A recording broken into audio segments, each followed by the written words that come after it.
I'm Amy Goodman with Nermeen Sheikh. This is Democracy Now! We end today's show on Capitol Hill as the Pentagon is asking Congress for $200 billion for the war on Iran. We're joined by Democratic Congressman Ro Khanna of California. He and Republican Congressman Thomas Massie led the unsuccessful effort to pass a War Powers Act in an attempt to rein in President Trump's ability to wage the war against Iran. Representative Ro Khanna, we thank you so much for being with us. If you can start off by talking about, in the Senate again, a War Powers Act trying to rein in Trump being scuttled yesterday, and what you think can happen at this point. The American people have already soured on the war. We've lost 13 American service members, and it's counting. The price of gas is up 27%.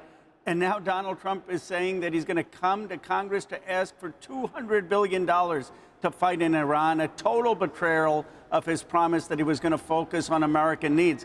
To put that in perspective, $200 billion would pay for free public college for every American kid, $10 a day child care. It would fully fund special needs education, and we'd have more money left over. So I do believe that Republicans now, some Republicans, are beginning to see that this is hurting the American economy, hurting American workers, and they may start to speak out against the war.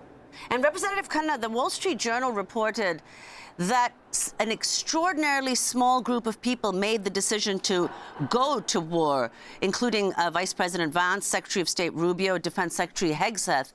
But a lot of leading U.S. diplomats and figures, officials working on the Middle East, were entirely excluded from these conversations and learned about the war through, like we did, through social media and the news. Your response to that? Well, it's been totally irresponsibly planned. I mean, the reporting is that they did not anticipate that Iran would strike the Strait of Hormuz. They didn't anticipate that the price of oil would go up.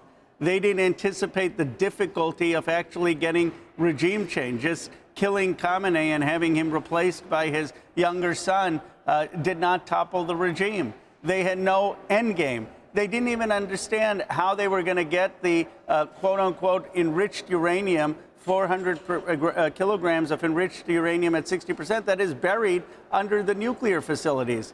So they had a split even in their administration, as we see with Joe Kent's resignation, as we see with Tulsi Gabbard saying she didn't look at the intelligence, she just let the president make the decisions, and they didn't consult any of the expertise.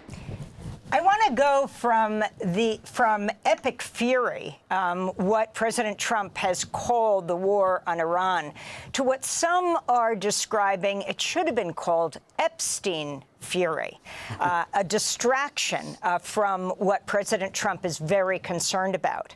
On Wednesday, Democrats on the House Oversight Committee walked out of a closed-door briefing with Attorney General Pam Bondi and her deputy Todd Blanche less than an hour after Bondi repeatedly declined to say whether she would comply with a subpoena requiring her to appear for a sworn deposition on April 14th. You're a part of the House Oversight Committee, and you are the co-author of the Epstein Files Transparency Act. Can you tell us what happened late yesterday? Well, I was there. Attorney General Pam Bondi and Deputy Attorney General started out by praising me and Thomas Massie for passing the bill. But then when we started asking basic questions like whether she was going to comply with the subpoena, she equivocated. When I asked her why they did not release the files of survivors naming names, they basically said, well, they were protecting survivors. That's not true. So we have insisted that she needs to come under oath on April 14th. James Comer has reiterated that, and I expect that will happen. She will have to answer for hours and hours questions about why there are still 3 million documents being hidden, why there was a cover-up of those files that implicated Donald Trump. What was that hearing all about? A surprise to you, too, from the day before. You'd been calling for her to testify, and yet she wasn't even under oath.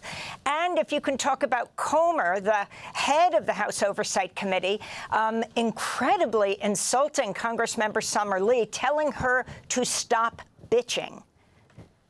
Well, it was a sexist slur against an African-American woman. It was totally uncalled for. He owes her an apology. He owes an explanation. I mean, that just harkens back to an ugly past period in American history. I believe she came there to try to earn some goodwill. She was, like I said, gracious initially about saying actually we needed the law. By the way, she herself acknowledged that it was more than Epstein and Maxwell, that there were many men who went to that island who were either implicated in horrendous behavior or who covered it up, and that this was not a hoax. But I think she really was trying to get out of her testimony in terms of the subpoena. It's not going to work. That's why House Democrats didn't ask long questions. We didn't want to give her an excuse not to show up at the deposition. She's going to show up, and that's where the American people will get answers. Thank you so much for being with us. Thanks for watching Democracy Now! On YouTube. Subscribe to the channel and turn on notifications to make sure you never miss a video. And for more of our audience-supported journalism, go to democracynow.org, where you can download our news app, sign up for our newsletter, subscribe to the daily podcast, and so much more.